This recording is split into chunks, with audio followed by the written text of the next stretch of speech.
ನಮಸ್ಕಾರ ಸ್ನೇಹಿತರೆ. ಪುಟ್ಟಕ್ಕನ ಮಕ್ಕಳು ಧಾರಾವಾಹಿಯಲ್ಲಿ ಪುಟ್ಟಕ್ಕನ ಮಗಳು ಸ್ನೇಹ ಪಾತ್ರದಲ್ಲಿ ಮಿಂಚುತ್ತಿದ್ದ ನಟಿ ಸಂಜನಾ ಬುರ್ಲಿ ತನ್ನ ಕನಸಿನಲ್ಲಿ ಕಷ್ಟಪಟ್ಟು ಕಲಿತು ಇಷ್ಟಪಟ್ಟವನ ಜೊತೆ ಮದುವೆಯಾಗಿ ಕೊನೆಗೆ ಡಿಸಿಯಾಗಿ ಅಧಿಕಾರ ಸ್ವೀಕರಿಸಿದಳು ಸ್ನೇಹ ಖಡಕ್ ಮಾತಿನಿಂದ ನಟನೆಯನ್ನ ವೀಕ್ಷಕರು ಇಷ್ಟಪಟ್ಟಿದ್ದರು. ವೀಕ್ಷಕರು ಸಿಕ್ಕಾಪಟ್ಟೆ ಇಷ್ಟಪಟ್ಟು ಸೀರಿಯಲ್ ನೋಡಲು ಮುಖ್ಯ ಕಾರಣ ಸಂಜನಾ ಬುರ್ಲಿಯ ಸ್ನೇಹ ಪಾತ್ರ. ಆದರೆ ಸಂಜನಾ ಕಾರಣಾಂತರಗಳಿಂದ ಸೀರಿಯಲ್ ಬಿಟ್ಟಿದ್ದರಿಂದ ಸ್ನೇಹ ದಿಢೀರ್ ಆಗಿ ಸಾವನ್ನಪ್ಪಿದ್ದಳು. ಸಂಜನಾ ಹೈಯರ್ ಎಜುಕೇಶನ್ ಮಾಡುವುದಕ್ಕಾಗಿ ಸೀರಿಯಲ್ ನಿಂದ ಹೊರನಡೆಯಬೇಕಾಯಿತು ಎಂದು ನಿರ್ದೇಶಕರು ತಿಳಿಸಿದ್ದರು. ಆದರೆ ಸಂಜನಾ ಸದ್ಯ ಟ್ರಾವೆಲ್ ಮಾಡೋದ್ರಲ್ಲಿ ಬ್ಯುಸಿ ಇದ್ದಾರೆ.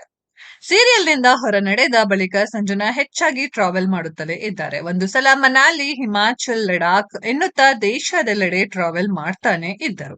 ಇದೀಗ ಸಂಜನಾ ಬುರ್ಲಿ ತಮ್ಮ ಸೋಷಿಯಲ್ ಮೀಡಿಯಾದಲ್ಲಿ ಮಾಲ್ಡೀವ್ಸ್ ನ ಸುಂದರ ಫೋಟೋಗಳನ್ನ ಪೋಸ್ಟ್ ಮಾಡಿದ್ದಾರೆ. ಈ ಫೋಟೋಗಳು ಸದ್ಯ ವೀಕ್ಷಕರ ಮನಗೆದ್ದಿದೆ. ಮಾಲ್ಡೀವ್ಸ್ ಕಡಲ ತೀರದಲ್ಲಿ ಸಂಜನಾ ವಿವಿಧ ರೀತಿಯ ತುಂಡುಡುಗೆ, ಶಾರ್ಟ್ ಡ್ರೆಸ್ ತೊಟ್ಟು ಸಖತ್ತಾಗಿ ಮಿಂಚುತ್ತಿದ್ದಾರೆ. ಸಂಜನಾ ಸ್ಟೈಲಿಶ್ ಲುಕ್ಗೆ ಫ್ಯಾನ್ಸ್ ಫಿದಾ ಆಗಿದ್ದಾರೆ. ಹಲವಾರು style, cute look, super beautiful, ತುಂಬಾನೇ ಹಾಟ್ ಆಗಿ ಕಾಣಿಸ್ತಿದ್ದೀರಿ ಅಂತಾನೂ ಕಾಮೆಂಟ್ ಮಾಡಿದ್ದಾರೆ ಜನ. ಇನ್ನು ಒಬ್ಬರನ್ನು ಸಂಜನಾರನ್ನು ದಂತದ ಗೊಂಬೆ ಎಂದಿದ್ದಾರೆ. ಮತ್ತೊಬ್ಬರು ಪ್ರಕೃತಿ ಸುಂದರವಾಗಿಲ್ಲ, ಆದರೆ ಪ್ರಕೃತಿಯಲ್ಲಿ ನಿಮ್ಮಂತ ಬ್ಯೂಟಿ ಇರೋದ್ರಿಂದ ಚೆನ್ನಾಗಿ ಕಾಣಿಸ್ತಿದೆ ಎಂದು ಹೊಗಳಿದ್ದಾರೆ. ಸ್ನೇಹಿತರೆ, ಪುಟ್ಟಕ್ಕನ ಮಕ್ಕಳು ಧಾರಾವಾಹಿಯಲ್ಲಿ ಸ್ನೇಹ ಪಾತ್ರವನ್ನ ಎಷ್ಟು ಮಿಸ್ ಮಾಡ್ಕೊಳ್ತಾ ಇದ್ದೀರಾ ಅನ್ನೋದನ್ನ ಕಾಮೆಂಟ್ ಬಾಕ್ಸ್ ಅಲ್ಲಿ ಕಮೆಂಟ್ ಮಾಡಿ. ಈ ವಿಡಿಯೋ ಇಷ್ಟ ಆಗಿದ್ರೆ ಲೈಕ್ ಮಾಡಿ, ಶೇರ್ ಮಾಡಿ, ಚಾನೆಲ್ ನ ಸಬ್ಸ್ಕ್ರೈಬ್ ಮಾಡಿ, ಪಕ್ಕದಲ್ಲಿ ಇರೋ ಬೆಲ್ ಐಕಾನ್ ನ ಹಿಟ್ ಮಾಡಿ. ಮುಂದಿನ ವಿಡಿಯೋದಲ್ಲಿ ಭೇಟಿಯಾಗೋಣ. ಧನ್ಯವಾದಗಳು.